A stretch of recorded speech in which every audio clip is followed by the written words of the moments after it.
പ്രധാനപ്പെട്ട ഒരു വാർത്തയും പ്രിയപ്പെട്ട പ്രേക്ഷകരുമായി പങ്കുവയ്ക്കാനുണ്ട്. ശബരിമല സ്വർണ്ണക്കവർച്ചയിൽ കേസ് ക്രൈംബ്രാഞ്ച് ആസ്ഥാനത്ത് രജിസ്റ്റർ ചെയ്യും. ഹൈക്കോടതി നിർദ്ദേശപ്രകാരമാണ് ഈ നടപടി. കോടതി ഉത്തരവിൽ ഉൾപ്പെട്ടവരും പ്രതികളാകും. ദേവസ്വം ഉദ്യോഗസ്ഥരെയും പ്രതികളാക്കിയാണ് കേസെടുക്കുക. വിവരങ്ങളുമായി പ്രശാന്ത് ചേരുന്നുണ്ട്. പ്രശാന്ത്, ഇതിൽ ഏറ്റവും പ്രധാനപ്പെട്ട കാര്യം അഴിമതി വിരുദ്ധ വകുപ്പ് കൂടി ചേർക്കുന്നു എന്നതാണ്. എത്രത്തോളം നിർണായകമാണ് ഇപ്പോൾ കാര്യങ്ങൾ?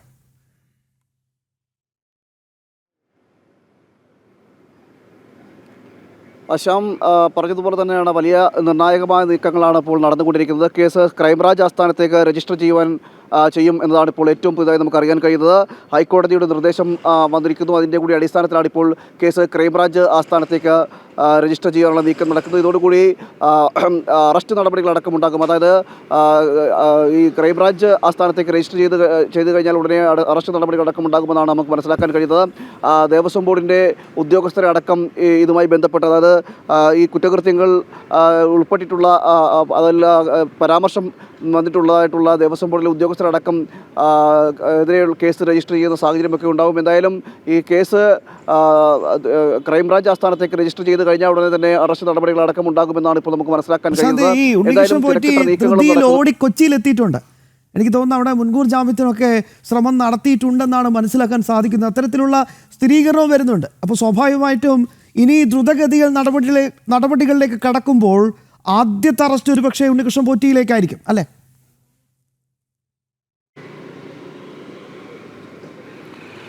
ശ്യാം, തീർച്ചയായും അങ്ങനെ തന്നെ വേണം നമുക്ക് മനസ്സിലാക്കേണ്ടിയിരിക്കാൻ.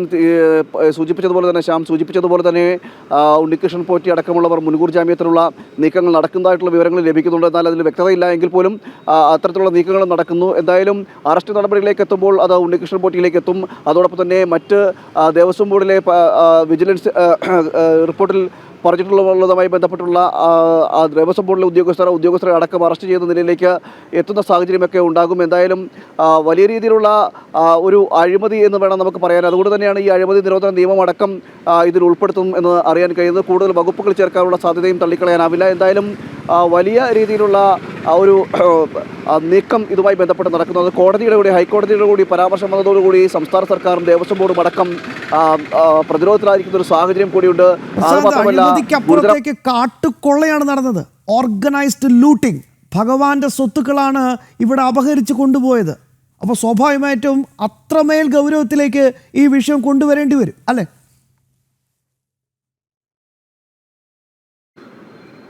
തീർച്ചയായും വലിയ ഗൗരവത്തോടുകൂടി കാണേണ്ട വിഷയമാണ്. കാരണം ഇത്രയും നാൾ ഈ ദേവസ്വം ബോർഡ് പ്രസിഡന്റ് അടക്കമുള്ളവർ ഈ കേസുമായി ബന്ധപ്പെട്ട വിഷയങ്ങളിൽ സ്വർണം കൊണ്ടുപോയതുമായി ബന്ധപ്പെട്ട വിഷയങ്ങളെല്ലാം വഴിതിരിച്ചു വിടുന്ന സാഹചര്യമാണ് ഉണ്ടായതെങ്കിൽ ഇപ്പോൾ അങ്ങനെയല്ല.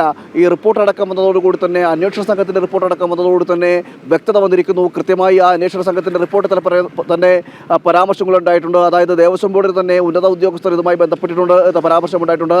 ദേവസ്വം ബോർഡിലെ ഉന്നത ഉദ്യോഗസ്ഥരടക്കം ഈ സ്വർണം ഒരുക്കുന്ന സ്ഥലത്ത് ചെന്നൈയിൽ എത്തിയിരുന്നു എന്നതടക്കമുള്ള കാര്യങ്ങൾ, അതുമായി ബന്ധപ്പെട്ട രേഖകളടക്കം ആണ് അന്വേഷണ കമ്മീഷൻ സമർപ്പിച്ചിരിക്കുന്നത്. അതുകൊണ്ട് തന്നെ കൂടുതൽ തെളിവുകൾ ഇതുമായി ബന്ധപ്പെട്ട് ഇപ്പോൾ ദേവസ്വം ബോർഡിലെ ഉദ്യോഗസ്ഥർക്കെതിരെ തന്നെ ഉണ്ടായിരിക്കുന്നു. അതിൻ്റെ കൂടി പശ്ചാത്തലത്തിലാണ് ഇപ്പോൾ ക്രൈംബ്രാഞ്ച് ആസ്ഥാനത്തേക്ക് തന്നെ അന്വേഷണം മാറ്റുവാനുള്ള നീക്കങ്ങൾ നടക്കുന്നത്, മാറ്റുന്ന നിലയിലേക്ക് എത്തുന്നത്. അതായത് കേസ് രജിസ്റ്റർ ചെയ്യുന്നതടക്കമുള്ള നടപടികളിലേക്ക് ചെയ്യുന്നത്. ഇതോടുകൂടി തന്നെയായിരിക്കും ക്രൈംബ്രാഞ്ച് ആസ്ഥാനത്തേക്ക് മാറ്റി കേസ് രജിസ്റ്റർ ചെയ്ത് കഴിഞ്ഞാൽ ഉടനെ തന്നെ നടപടികളിലേക്ക് തുടങ്ങുകയും ചെയ്യും. അറസ്റ്റ് നടപടികൾ അടക്കം ഉണ്ടാകും എന്ന നിലയിലേക്കാണ് ഇപ്പോൾ നമുക്ക് പോകാൻ കഴിയുന്നത്. നാളെ ഒരു നേരം പുലർക്കുന്നതോടുകൂടി തന്നെ വലിയ രീതിയിലുള്ള അറസ്റ്റ് നടപടികളോ അല്ലെങ്കിൽ ഇതുമായി ബന്ധപ്പെട്ട നീക്കങ്ങളും നടക്കാൻ ഉള്ള സാധ്യതകൾ ആണ് കാണുന്നത്. അതുകൊണ്ട് തന്നെയാണ് തിരക്ക് പിടിച്ച നീക്കങ്ങളും നടക്കുകയും ചെയ്തത്. എന്തായാലും സംസ്ഥാന സർക്കാരിനടക്കം ഇതിൽ പങ്കുണ്ട് എന്നതടക്കമുള്ള തരത്തിലാണ് ഇപ്പോൾ കാര്യങ്ങൾ നീങ്ങുന്നത്. അതായത് രാഷ്ട്രീയ ഇടപെടൽ ഇതിനകത്ത് തള്ളിക്കളയാൻ കഴിയില്ല എന്നതടക്കമുള്ള കാര്യങ്ങളാണ് ഇപ്പോൾ അറിയാൻ കഴിയുന്നത്. കേവലം ഉദ്യോഗസ്ഥർ മാത്രം നടത്തുന്ന ഒരു കൊള്ളയായിട്ട് ഇതിനെ കാണാൻ കഴിയില്ല എന്നതാണ് വിമർശനങ്ങളായിട്ട് വരുന്നത്. അതായത് കൃത്യമായി ഈ ഉദ്യോഗസ്ഥർക്ക് പിന്നിൽ രാഷ്ട്രീയ നേതൃത്വമുണ്ട്, രാഷ്ട്രീയ ഇടപെടലുകൾ ഉണ്ടായിട്ടുണ്ട്. അത് ആരൊക്കെയാണ് എന്നതാണ് ഇനി അറിയേണ്ടത്. അതുകൊണ്ട് തന്നെ വലിയ രീതിയിലുള്ള സംഘടനകളും BJPയും ഇപ്പോൾ സമഗ്രമായ ഒരു കേന്ദ്ര ഏജൻസി അന്വേഷിക്കണം എന്ന ആവശ്യത്തിൽ അടിയുറച്ചു നിൽക്കുന്നത്. വിശദാംശങ്ങൾ നൽകുകയായിരുന്നു പ്രശാന്ത് ശങ്കരമംഗലത്ത്.